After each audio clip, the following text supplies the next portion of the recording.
सभी भक्तों को जय श्री राम। फिर से हम हाजिर हैं नई जानकारी के साथ और 10 ऐसी चौपाई लेकर जो श्री रामचरितमानस से संबंधित है। इन चौपाइयों को अगर आप लोग नित्य पढ़ लेते हैं तो जीवन में बहुत ही बदलाव आएगा और जीवन में चमत्कार भी हो सकता है। यह 10 चौपाई बहुत ही चमत्कारी है। आज की वीडियो में आप लोग इन 10 चौपाइयों के साथ साथ इनका अर्थ भी जानेंगे।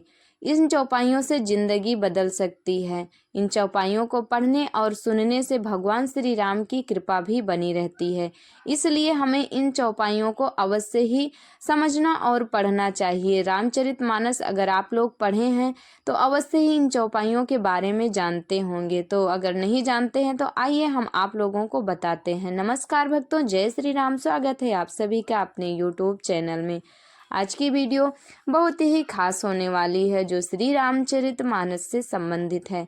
रामायण में तुलसीदास जी ने इन चौपाइयों के साथ साथ इनका अर्थ भी बताया है। तुलसीदास कृत रामचरितमानस में सिर्फ राम कथा ही नहीं बल्कि यह जीवन संबंधी ज्ञान का भंडार है। रामचरितमानस में ऐसी कई चौपाइयां हैं जो हमें प्रेरणा देती हैं। यदि हम उनकी बातों को मानते हैं तो वह हमारे जीवन को आसान बनाने का काम करती हैं।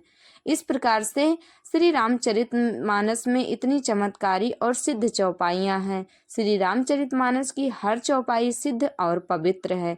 इसलिए हमें हिंदू धर्म में अवश्य ही श्री रामचरितमानस का पाठ करना चाहिए। श्री रामचरितमानस का पाठ करने से हमें जीवन में आने वाली समस्याओं का सामना नहीं करना पड़ता है और श्री रामचरित मानस से हमें बहुत ही प्रेरणा मिलती है। तो चलिए बिना देरी किए हुए वीडियो को आगे बढ़ाते हैं और जानते हैं इन्हीं में से 10 चौपाइयों को अर्थ सहित जो बहुत ही महत्वपूर्ण और प्रेरणादायक हैं। तो सबसे पहले हम आप लोगों से बता दें कि ध्यानपूर्वक एक एक चौपाई पढ़ना और समझना, तभी आप लोगों को ये जानकारी और चौपाई समझ में आएगी। पहली चौपाई है, होई है सोई जो राम रचि राखा, को करी तर्क बढ़ावहि शाखा, अस कही लगे जपन हरि नामा, गई सती जहाँ प्रभु सुख धामा। इसका अर्थ है जो कुछ राम ने रचा है वही होगा, तर्क करके जीवन की शाखा कौन बढ़ावे। मन में ऐसा कहकर शिव जी भगवान श्री राम हरि का नाम जपने लगे और सती जी वहां गई जहां सुख के धाम प्रभु श्री रामचंद्र जी थे। ये चौपाई तब की है जब सती मैया प्रभु श्री रामचंद्र जी की परीक्षा लेने गई थी। दूसरी चौपाई है, लक्ष्मण बान सरासन आनु, सो बारिध बिसिख कृशानु, 60 सन बिने कुटिल सन प्रीति, सहज कृपन सन सुंदर नीति। इसका अर्थ है, हे लक्ष्मण, धनुष बाण उठाओ, अग्नि बाण से समुद्र को सोख डालूंगा। मूर्ख से विनय, कुटिल के साथ प्रीति, स्वाभाविक ही कंजूस से सुंदर नीति उदारता का उपदेश है।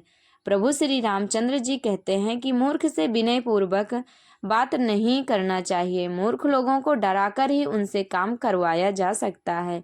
इसी के साथ कुटिल स्वभाव वाले व्यक्ति के साथ प्रेम पूर्वक बात नहीं करना चाहिए। वह सदैव दूसरों को कष्ट ही देते हैं और इन पर भरोसा करना घातक होता है। कंजूस से सुंदर नीति अर्थात उदारता या उपदेश से काम नहीं चलता है, अतः उससे किसी की मदद या दान की अपेक्षा नहीं करना चाहिए। इस प्रकार से प्रभु श्री रामचंद्र जी लक्ष्मण से कहते हैं, जब वो लंका जाने के लिए समुद्र से विनती करते हैं फिर भी समुद्र उनकी बात नहीं मानते हैं, तो इसलिए क्रोध में आकर प्रभु श्री रामचंद्र जी धनुष बाण उठा लिए थे समुद्र को सुखाने के लिए। तीसरा है, ममता रत सन ज्ञान कहानी, अति लोभी सन बिरति बखानी, क्रोध ही समकाम ही हरि कथा, ऊसर बीज भय भय फल जथा।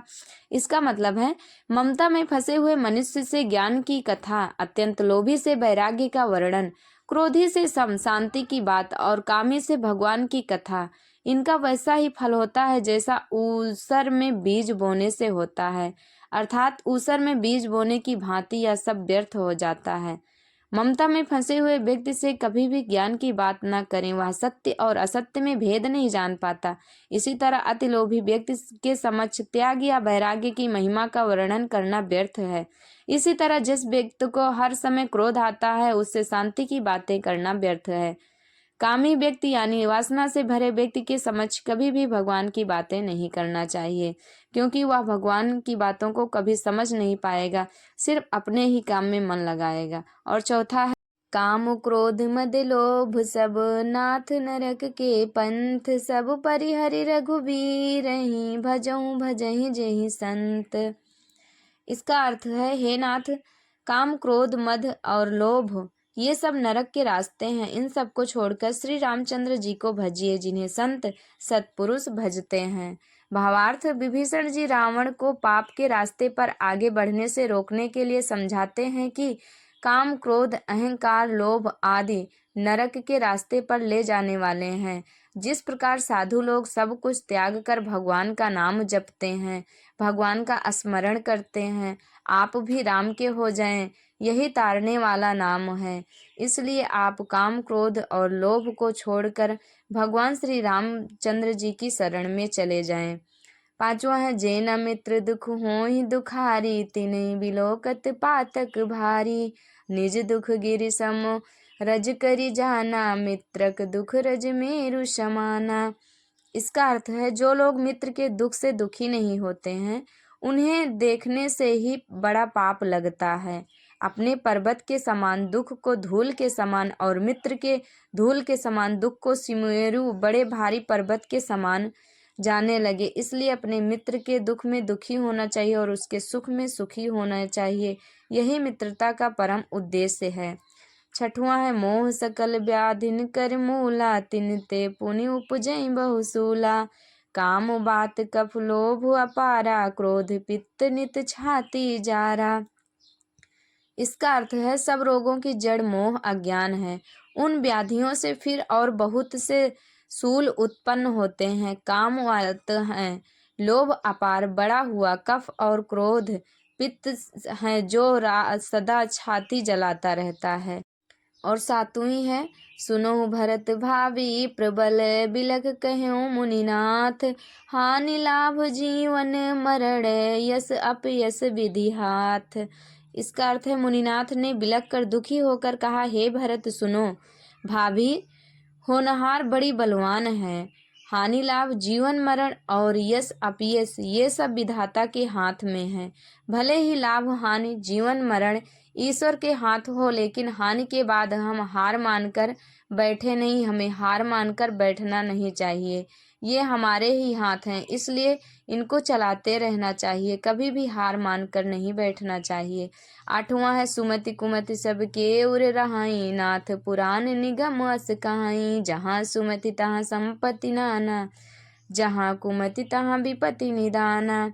इसका अर्थ है, हे नाथ, पुराण और वेद ऐसा कहते हैं कि सुबुद्धि अच्छी बुद्धि और कुबुद्धि खोटी बुद्धि सबके हृदय में रहती है। जहाँ सुबुद्धि है वहाँ नाना प्रकार की संपदाएं सुख की स्थिति बनी रहती है और हमेशा सुख रहता है, और जहाँ कुबुद्धि है वहाँ परिणाम में विपत्ति दुख ही रहता है। इसलिए हर स्थिति और परिस्थिति में अपनी बुद्धि को सही जगह पर लगाएं और अपनी बुद्धि का इस्तेमाल सही समय से करें, क्योंकि विपत्ति के समय अगर बुद्धि का सही इस्तेमाल किया जाए तो विपत्ति में भी घबराना नहीं पड़ता।